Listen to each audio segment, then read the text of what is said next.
There's no feeling more intense than starting over. If you deleted your homework the day before it was due, as I have, or if you left your wallet at home and you have to go back after spending an hour in the commute. If you won some money at the casino and then put all your winnings on red but it came up black.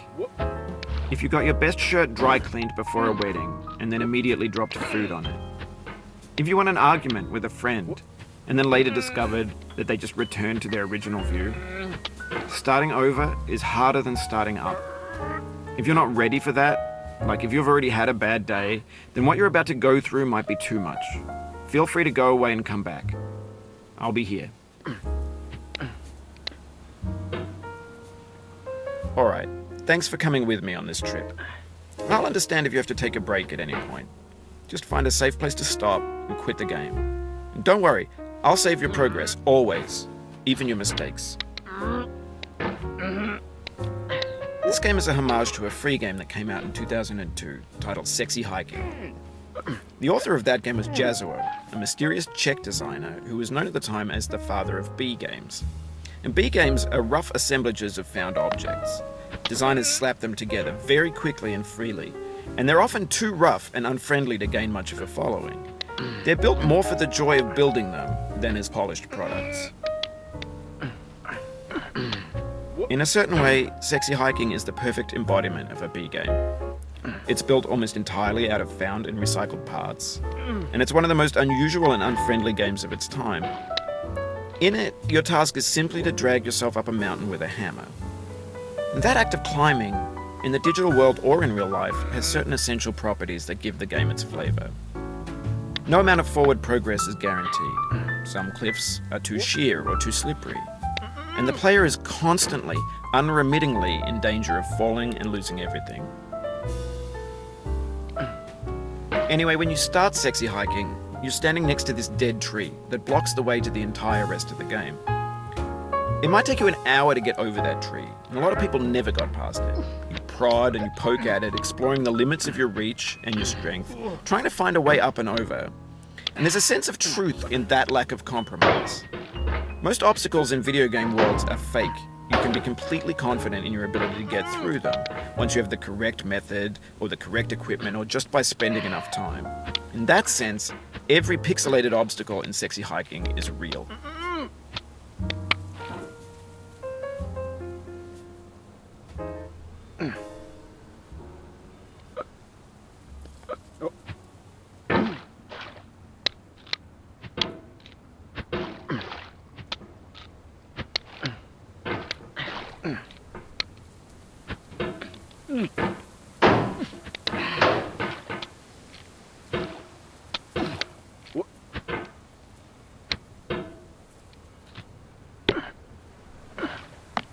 Oh, you just lost a lot of progress. That's a deep frustration, a real punch in the gut.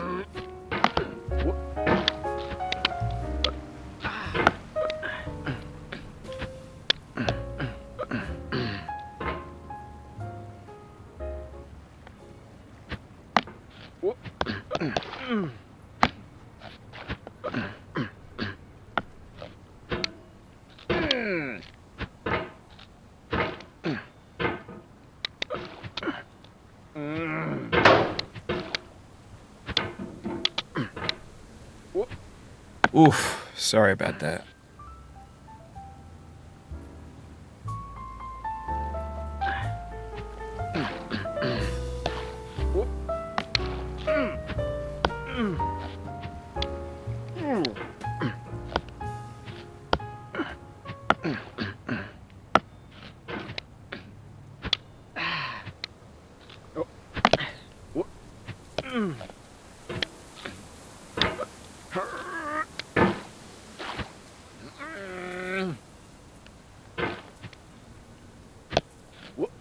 Oh, it happened again.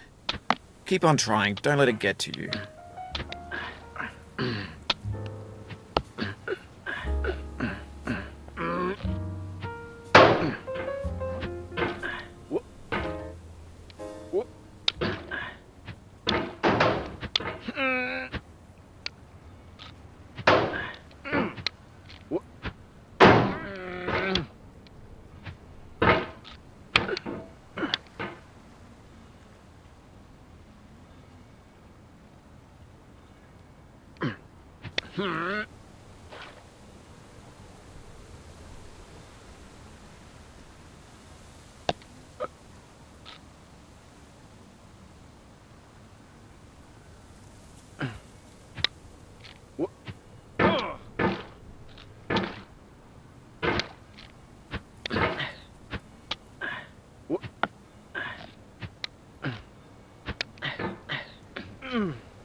The obstacles in sexy hiking are unyielding, and that makes the game uniquely frustrating.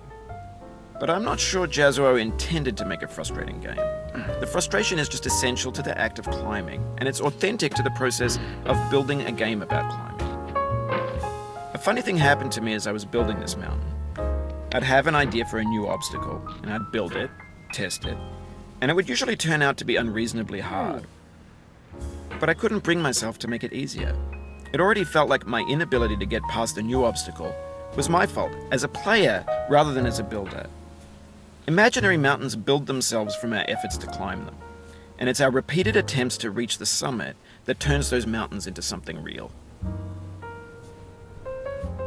When you're building a video game world, you're building with ideas, and that can be like working with quickset cement.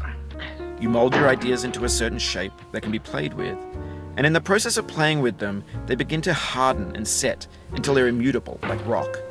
And at that point, you can't change the world, not without breaking it into pieces and starting fresh with new ideas.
You've done this part before. You know it's possible. Just do what you did the first time.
This thing that we call failure is not the falling down, but the staying down.